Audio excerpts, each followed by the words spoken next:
आवाज मत सुनो भैया कुछ। अध्यक्ष जी, जो प्रेस कॉन्फ्रेंस रखी है आपको, प्रेस वार्ता क्या उद्देश्य है, मुख्य क्या उद्देश्य है? देखिए, सबसे पहले मैं आपका आभार व्यक्त करता हूं पत्रकार महोदय।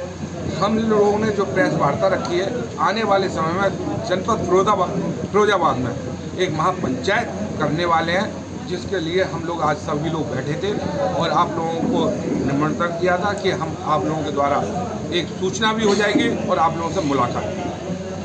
उद्देश्य क्या है वार्ता का उद्देश्य महापंचायत है। दूसरा कि किसानों के साथ जो शोषण किया जा रहा है, आपने देखा होगा, मैंने अभी कुछ देर पहले भी कहा था, फिर आप लोगों को माध्यम से मैं कहना चाहता हूं, जेवर एयरपोर्ट पर किसानों के लिए नो एंट्री कर दी गई, जबकि किसान देवताओं की ही भूमिका जो है उन्होंने खरीदी या वो मुआवजा दिया, जो भी किया, लेकिन वही किसान देवताओं के साथ में उनकी एंट्री नहीं हुई। क्यों? हरा अंगोछा ना पहने हुए कोई किसान वहाँ पहुँचे। क्या किसानों से सरकार को इतनी नफरत हो रही है? क्या किसानों के बिना सरकार चल सकती है?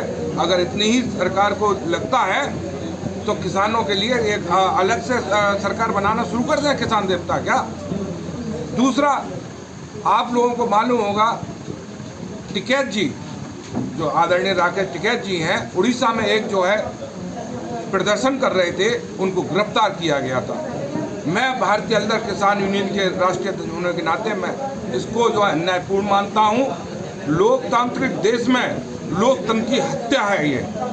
आप एक बात आइए, जब हम लोग अपनी आवाज़ नहीं उठा सकते हैं तो फिर क्या करें हम लोग? क्या हम लोग सड़कों पे आए? हम चाहते हैं सरकार हमारी बात सुने, किसान संगठनों की बात सुने, भारतीय हलदर किसान यूनियन की बात सुने।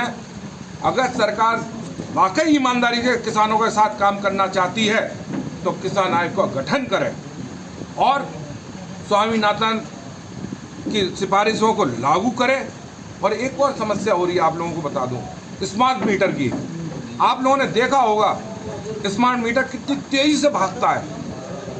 एक हमारे पेपर में पढ़ा है, एक चाय वाला का खोखा था, उसके पास में 1,60,000 रुपये का बिल आया है।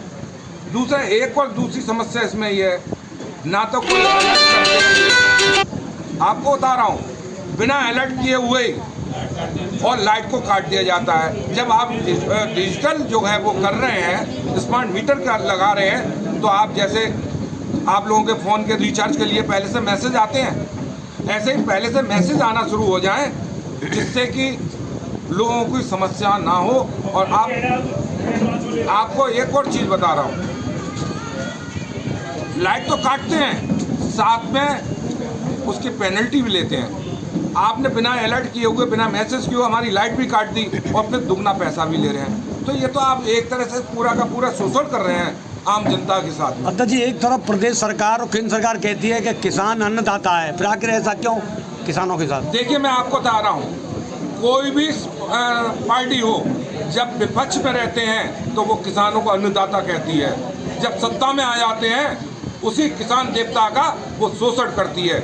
ये अब से नहीं, जब से देश आज़ाद हुआ है तब से लेके अब तक यही होता रहा है। लेकिन आज का किसान बहुत जागरूक हो चुका है। जो किसान हित की बात करेगा वही देश पर राज करेगा। अभी आपने कहा कि सब जेवर एयरपोर्ट के लिए किसानों की जमीन पर कब्जा कर लिया सरकार ने, इसके लिए क्या आप आंदोलन करेंगे?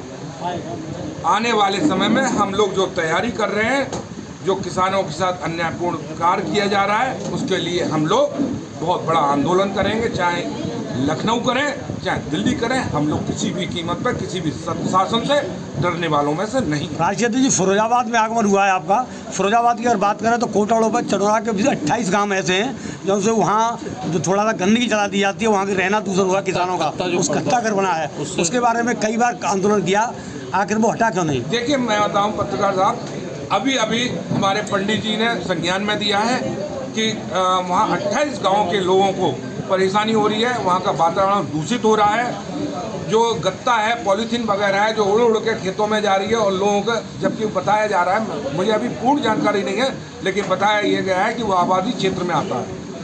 अगर आबादी क्षेत्र में आता है तो वहाँ का वातावरण प्रदूषित हो रहा है, तो उसके लिए भारतीय हलदर किसान यूनियन अपना बैठ के बात करके आंदोलन करेगी और आंदोलन जब तक गत्ता घर को बंद नहीं किया जाएगा या उसके लिए जो हमारे 28 गांव के लोगों के लिए सुविधा नहीं की जाएगी, तब तक आंदोलन नहीं रुकेगा।